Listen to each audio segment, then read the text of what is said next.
नमस्कार दोस्तों, आज के इस खास विश्लेषण में हम बात करने वाले हैं एक ऐसी कंपनी की जिसने दुनिया के कॉफी पीने के तरीके को लिटरली पलट कर रख दिया।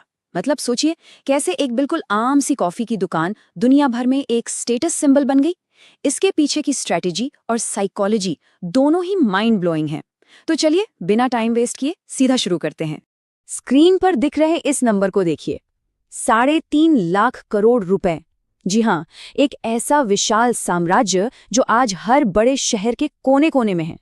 ये आंकड़ा अपने आप में किसी चमत्कार से कम नहीं है, राइट? लेकिन असली कहानी में ट्विस्ट ये है कि इतनी ऊंचाइयों को छूने वाली ये कंपनी आज अचानक एक भारी गिरावट का सामना कर रही है। आखिर इतनी बड़ी सक्सेस के बाद क्या गलत हो गया? खैर, इस सवाल का जवाब समझने के लिए हमें थोड़ा सा फ्लैशबैक में जाना होगा और देखना होगा कि इस एम्पायर की नींव असल में रखी कैसे गई थी। चैप्टर 1, 1971 की वो साधारण सी शुरुआत। तो इस कंपनी का शुरुआती सफर काफी दिलचस्प है। 1971 की बात है। 3 दोस्तों ने मिलकर कच्ची कॉफी बीन्स यानी सिर्फ रॉ कॉफी बीन्स बेचने का काम शुरू किया था। उस टाइम कोई फैंसी ड्रिंक्स नहीं थे, बैठने के लिए कोई शानदार काउच नहीं था, ना ही कोई प्रीमियम एक्सपीरियंस। उनका फोकस सिर्फ और सिर्फ बढ़िया क्वालिटी की बीन्स बेचने पर था। फिर एंट्री होती है 1982 में हावर्ड शुल्ट्ज की। लेकिन पूरी कहानी का सबसे बड़ा टर्निंग पॉइंट या कह ले गेम चेंजर मोमेंट तब आया जब 1983 में शुल्ट्ज इटली के मिलान शहर गए।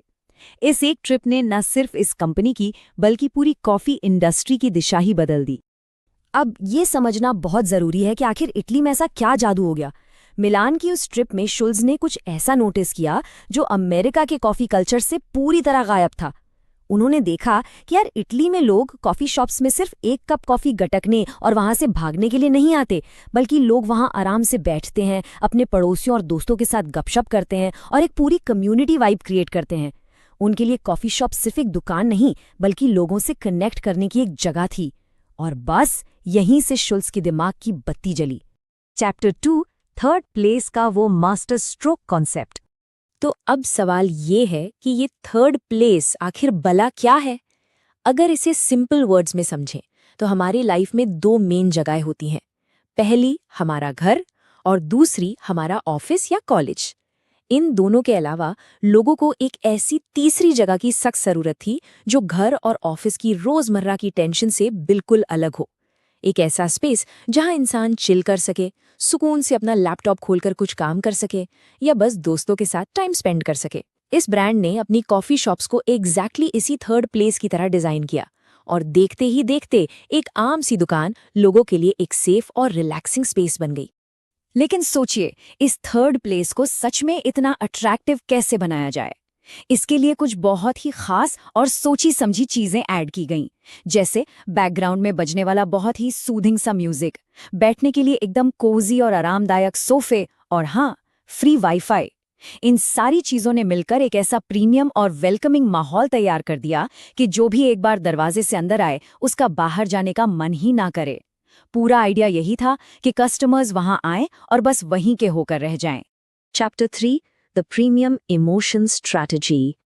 अब बात करते हैं इनकी एक बहुत ही ब्रिलियंट साइकोलॉजिकल ट्रिक की, जो बस 3 सिंपल स्टेप्स में काम करती है। पहला स्टेप, जब आप ऑर्डर देते हैं तो बरिस्टा आपका नाम पूछता है।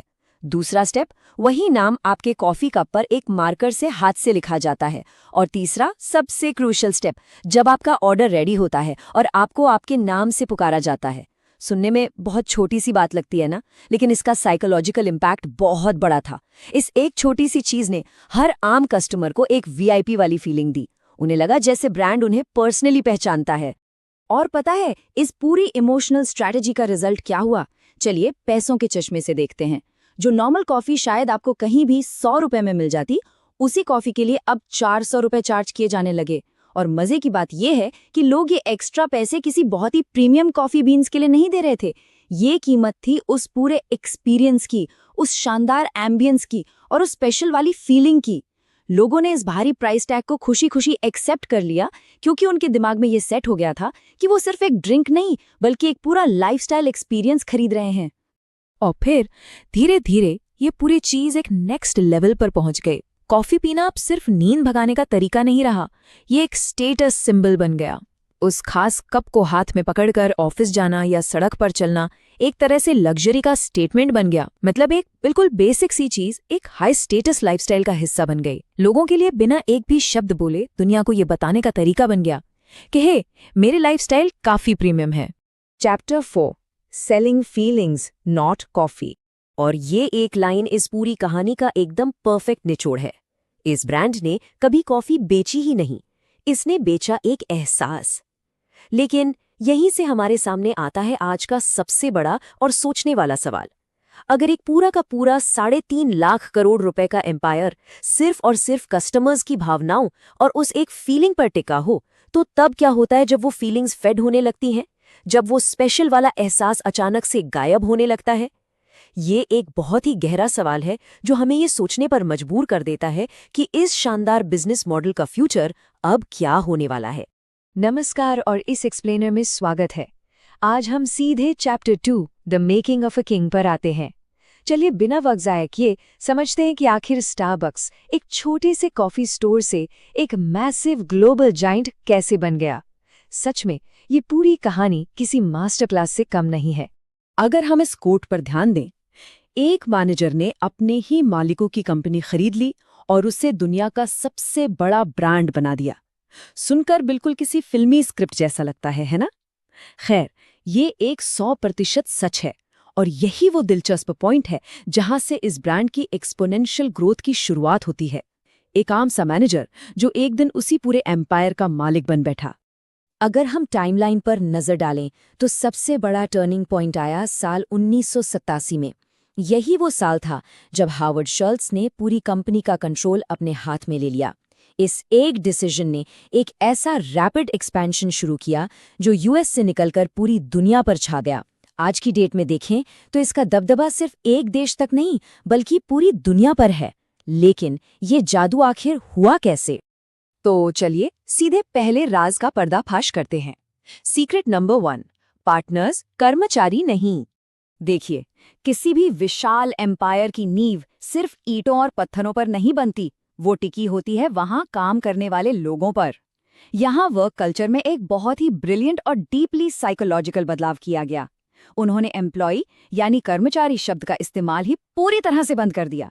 इसकी जगह हर स्टाफ मेंबर को पार्टनर का टैग दिया गया। ये सिर्फ पेपर पर किया गया बदलाव नहीं था, इस ट्रिक ने लोगों के सोचने का तरीका और उनका कंपनी के प्रति नजरिया ही पूरी तरह बदल कर रख दिया। और सबसे मजेदार बात यह है कि इस टाइटल के साथ एक्चुअल ठोस फायदे भी दिए गए, जैसे कि रियल स्टॉक ऑप्शंस और टॉप क्लास हेल्थ बेनिफिट्स। सोचिए जरा, जब एक बिजनेस अपने लोगों को अपना समझकर इतना ख्याल रखता है तो वो लोग भी बिजनेस का उतना ही ख्याल रखते हैं। बहुत ही सिंपल सा फॉर्मूला था। खुश स्टाफ का ऑटोमेटिकली मतलब होता है खुश ग्राहक। बस इस एक कदम ने ब्रांड को नई बुलंदियों पर पहुंचा दिया। अब आगे बढ़ते हैं दूसरे राज की तरफ, कस्टमाइजेशन की असली ताकत। आमतौर पर होता क्या है, प्रोडक्ट कैसा बनेगा ये बनाने वाला तय करता है, लेकिन यहाँ स्टोरी बिल्कुल अलग थी। यहाँ पूरी पावर सीधे ग्राहक के हाथ में दे दी गई। कोई भी अपनी कॉफी की स्ट्रेंथ खुद चुन सकता है। स्ट्रॉन्ग चाहिए या लाइट, कोई फ्लेवर ऐड करना है या हटाना है, कौन सा दूध डलवाना है, ये सब ग्राहक खुद तय करता है। ये बातें शायद छोटी लगें, लेकिन इसने कंज्यूमर को एब्सोल्यूट अथॉरिटी दे दी। हर कोई अपनी डेली ड्रिंक को बिल्कुल अपने मूड और टेस्ट के हिसाब से ट्वीक कर सकता था। और इस असाधारण आज़ादी का नतीजा क्या निकला? This is my coffee. लोगों के अंदर एक अजीब सी, एक डीप साइकोलॉजिकल ओनरशिप बन गई। जब एक कॉफी बिल्कुल किसी के स्पेशल इंस्ट्रक्शंस पर बनती है ना, तो उस कप के साथ एक पर्सनल कनेक्शन बन जाता है। वो सिर्फ एक मेन्यू आइटम नहीं रहता, वो उस इंसान की खुद की एक पर्सनल पहचान बन जाता है। चलिए अब इस पजल के तीसरे और सबसे जरूरी हिस्से पर चलते हैं, एक पूरा लाइफस्टाइल बेचना। सच कहूं तो ये एम्पायर खड़ा करना सिर्फ एक ड्रिंक बेचने के बारे में कभी था ही नहीं। ये गेम था ब्रांड परसेप्शन और साइकोलॉजी का। और ये चीज इन दो ब्रांड्स की तुलना से बहुत क्लियर हो जाती है, स्टारबक्स और आईफोन। सुनकर थोड़ा अजीब लग रहा होगा, है ना? एक कॉफी और एक फोन, लेकिन इनमें एक गजब की समानता है। ये दोनों ही प्रोडक्ट्स अपने आप में एक प्रीमियम लाइफस्टाइल और स्टेटस सिंबल बन चुके हैं। जैसे हाथ में लेटेस्ट आईफोन होना एक मॉडर्न रुतबे की निशानी मानी जाती है, बिल्कुल वैसे ही वो व्हाइट और ग्रीन लोगो वाला कप हाथ में लेकर चलना एक प्रीमियम स्टेटस का प्रतीक बन गया। ये सिर्फ मार्केटिंग नहीं थी, ये ब्रांड साइकोलॉजी की मास्टर क्लास थी। अब आते हैं इस कहानी के क्लाइमैक्स पर, प्रोडक्ट से आदत तक का सफर। अभी तक हमने जो 3 पिलर्स डिस्कस किए हैं उन्हें एक साथ मिलाकर सोचिए। एम्पावर्ड पार्टनर्स, पूरी तरह से कस्टमाइज्ड प्रोडक्ट जिसमें पर्सनल टच हो, और एक सुपर प्रीमियम लाइफस्टाइल ब्रांडिंग। जब इन तीनों ताकतवर एलिमेंट्स का कॉम्बिनेशन हुआ तो इम्पैक्ट इतना मैसिव था जिसका पहले किसी ने अंदाजा ही नहीं लगाया था। 30,000 से भी ज्यादा स्टोर्स। एक सेकंड के लिए नंबर्स पर गौर करते हैं।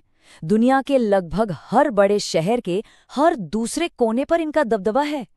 ये फिगर्स किसी कॉफी चेन के लिए अपने आप में एक असाधारण बात है, बिल्कुल मैकडॉनल्ड्स के लेवल की।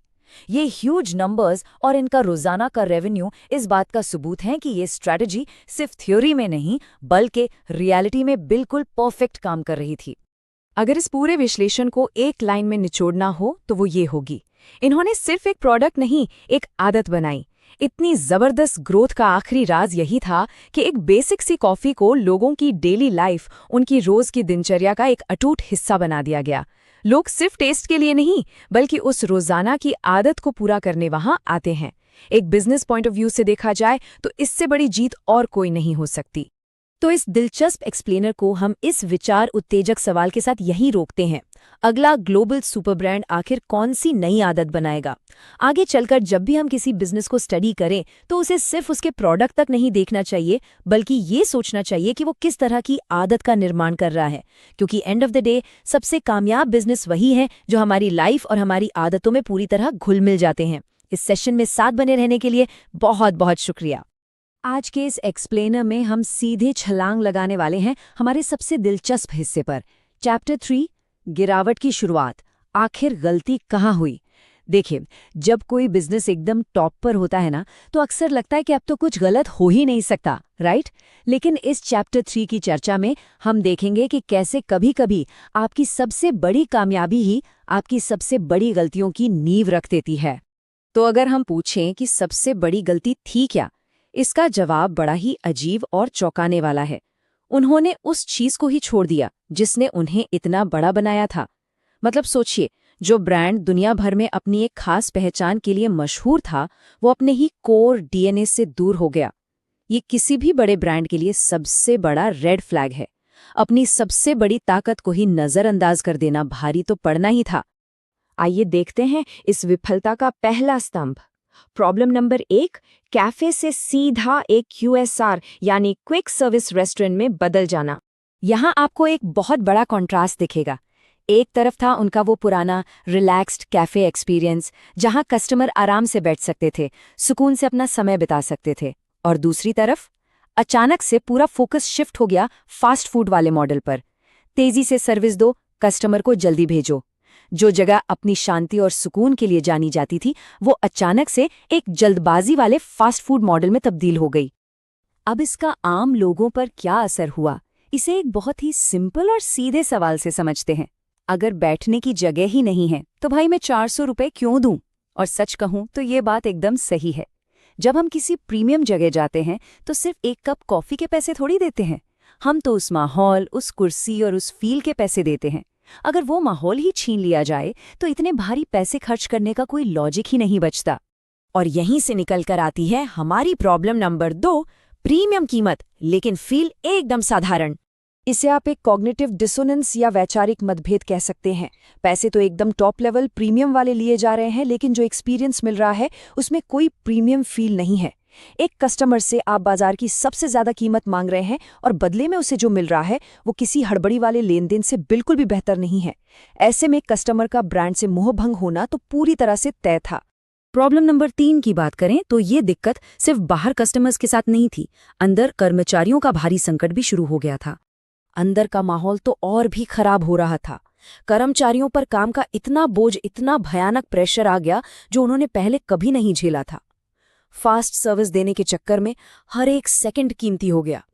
स्टोर पर काम करने वालों पर लगातार जल्दी जल्दी काम निपटाने का एक ऐसा असहनीय बोझ आ गया जो इंसानी क्षमता के हिसाब से प्रैक्टिकल ही नहीं था। और ये प्रेशर कितना बड़ा था, जरा इस आंकड़े पर गौर कीजिए। 10,000 से भी ज्यादा। ये कोई छोटा मोटा नंबर नहीं है। इतने सारे बरिस्ता और कर्मचारियों ने हड़ताल पर जाने की धमकी दे दी थी। मतलब कागजों पर ये नई रणनीति शायद बहुत शानदार लग रही होगी, लेकिन जमीन पर जो लोग इसे लागू कर रहे थे वो अंदर से पूरी तरह टूट चुके थे। ये एक बहुत बड़ा क्राइसिस था। इसके बाद आती है इस कॉर्पोरेट पोस्टमार्टम की प्रॉब्लम नंबर 4, जरूरत से ज्यादा पेचीदा मेन्यू। ये बात किसी बड़ी विडंबना से कम नहीं है। एक तरफ आप सर्विस को फास्ट करने की कोशिश कर रहे हैं और दूसरी तरफ आपने मेन्यू में इतने सारे नए और कॉम्प्लेक्स ऑप्शंस डाल दिए कि सर्विस उल्टे और ज्यादा स्लो हो गई। एक ऑर्डर को पूरा करने में ही इतना समय लगने लगा। मतलब जिस तेज गति की इस ब्रांड को सबसे ज्यादा जरूरत थी, उसे उन्होंने खुद अपने ही पेचीदा मेन्यू से पूरी तरह तबाह कर दिया। तो इन चारों प्रॉब्लम्स ने मिलकर जो तूफान खड़ा किया, उसका फाइनल नतीजा क्या हुआ? नतीजा, ब्रांड ने अपनी आत्मा ही खो दी। देखिए, बिजनेस में हर गलती का असर आखिर में सीधे आपके बैंक अकाउंट पर पड़ता है। मुनाफा तेजी से नीचे गिरने लगा। अमेरिका जैसे मेन मार्केट में भी, जो कि इनका गढ़ था, सेल्स की रफ्तार एकदम धीमी पड़ गई। ये एक बहुत सीधा सा लॉजिक है। जब कस्टमर खुश नहीं है और आपके कर्मचारी भी परेशान हैं, तो मुनाफे का ग्राफ नीचे की तरफ ही जाएगा ना। तो इस पूरे चैप्टर 3 का सार बस यही है। सिर्फ और सिर्फ स्पीड के चक्कर में इस ब्रांड ने अपनी आत्मा खो दी। बिजनेस बढ़ाने और सर्विस तेज करने की इस अंधी दौड़ में उन्होंने अपनी वो कोर भावना ही मार दी जिसके लिए लोग उन्हें जानते थे। वो सुकून, वो प्रीमियम फील और वो मानवीय जुड़ाव, सब कुछ बस स्पीड के नाम पर कुर्बान कर दिया गया। अब ये पूरी चर्चा हमें एक बहुत ही गहरे और उकसाने वाले सवाल पर लाकर छोड़ देती है। एक बार जब कोई इतना बड़ा ग्लोबल ब्रांड अपनी स्पीड के लिए अपनी आत्मा का बलिदान कर देता है, तो क्या वो हमेशा के लिए खत्म हो जाता है? क्या वो पुराना विश्वास और वो खोई हुई पहचान कभी वापस पाई जा सकती है? इस बारे में जरूर सोचिएगा, क्योंकि ये सिर्फ एक कंपनी की कहानी नहीं है, बल्कि हर बढ़ते हुए ब्रांड के लिए एक बहुत बड़ी सीख है। हमारे इस विश्लेषण का हिस्सा बनने के लिए बहुत बहुत शुक्रिया। स्वागत है इस नए विश्लेषण में। हमारी इस सीरीज के चैप्टर 4 में आज हम एक ऐसी कहानी पर बात करने वाले हैं जो किसी थ्रिलर मूवी की स्क्रिप्ट जैसी लगती है। सोचिए, एक मैसिव ग्लोबल कॉफी टाइटन जिसने पूरी दुनिया पर अपना एक छत्र राज बनाया, और अचानक से नए और तेजी से आगे बढ़ने वाले कॉम्पिटिटर्स उसे टक्कर देने लगते हैं। ये केस स्टडी सिर्फ एक एम्पायर के गिरने की नहीं है, बल्कि अपने वजूद को बचाने और एक शानदार वापसी करने की कोशिश की भी है। तो चलिए सीधे इसमें डाइव इन करते हैं। हमारा पहला सेक्शन है the lucky and coffee shock, और कैसे सिर्फ 18 महीने में एक मैसिव डिसरप्शन आया। चाइना, जो इस ब्रांड का एक बहुत बड़ा मार्केट था, वहां एक ऐसी लहर आई जिसने पूरी इंडस्ट्री को लिटरली हिला के रख दिया। ये एक ऐसा झटका था जिसकी उम्मीद किसी को नहीं थी।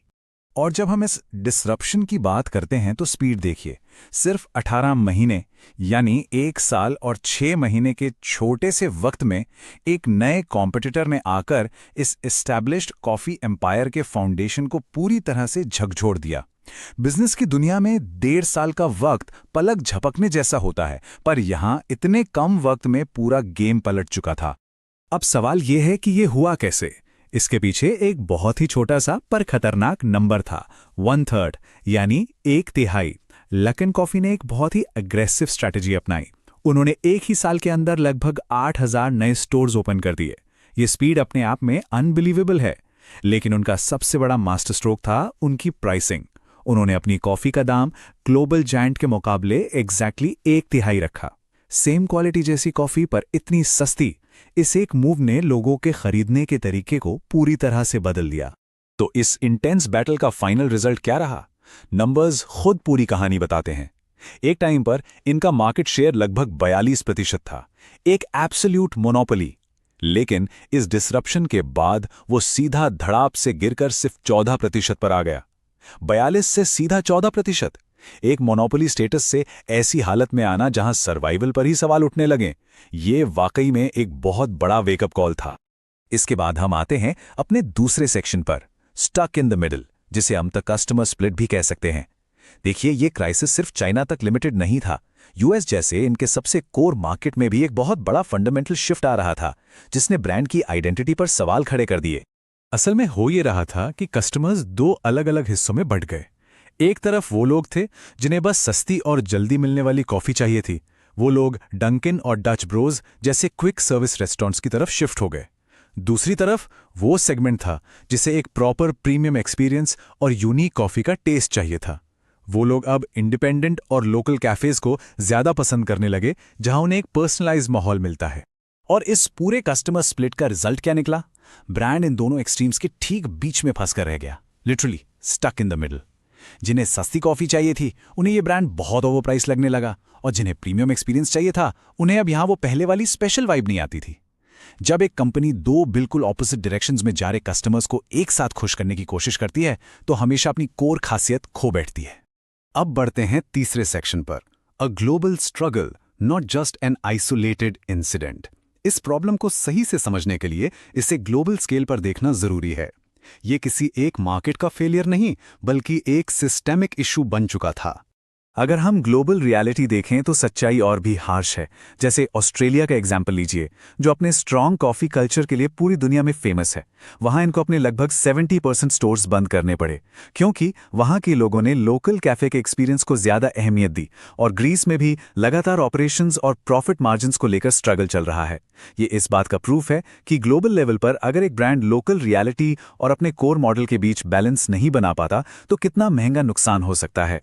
पर जैसा कि हर डीप डाइव में एक टर्निंग पॉइंट आता है, यहां भी एक वापसी की कोशिश जरूर होती है। हमारा चौथा सेक्शन है the comeback strategy, a blueprint for rebirth. नए सीईओ ने इस आइडेंटिटी क्राइसिस को डायरेक्टली टैकल करने के लिए एक जोरदार काउंटर अटैक प्लान रेडी किया है। ये नया blueprint 4 steps by step points में बनता गया है। पहला स्टेप है रिटर्न टू रूट्स, यानी अपना पूरा फोकस वापस कॉफी की बेस्ट क्वालिटी पर लाना। दूसरा स्टेप है मेन्यू को सिंप्लीफाई करना।